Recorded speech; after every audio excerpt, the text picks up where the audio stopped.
সুপ্রভাত। আমার কলম ৩৫ থেকে আজকের লেখা জুবিন। এক কণ্ঠস্বর, সবাইকে শোনাতো সে গান।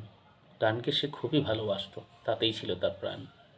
গায়ক হিসেবে পরিচিতি চায়নি সে আদৌ, তাই তো সাফল্য পেয়েও ফিরে আসে খুব বড় শহর থেকে, নাম না বলাই ভালো। সমাজসেবা থেকে গরিব দুঃখীর বন্ধু, এমনি ছিল তার স্বভাব। সাধারণভাবে জীবনযাপন করলেও কম পড়েনি তার প্রভাব। অর্থ উপার্জন শুধু করলে কি পাওয়া যায় সম্মান? সরল মনের লোকটি এত খ্যাতি থাকা সত্ত্বেও করেনি কারো অপমান।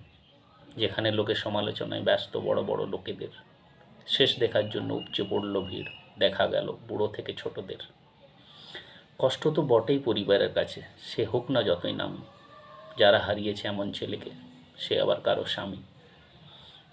দেখিয়ে দিল মানুষ সমাজ ভালো মানুষের কদর। রাজনীতিকে হার মানিয়ে আজ সবাই দাঁড়িয়ে একদল। ধন্য সে মাতা পিতা, জন্মেছিলেন এমন সন্তান।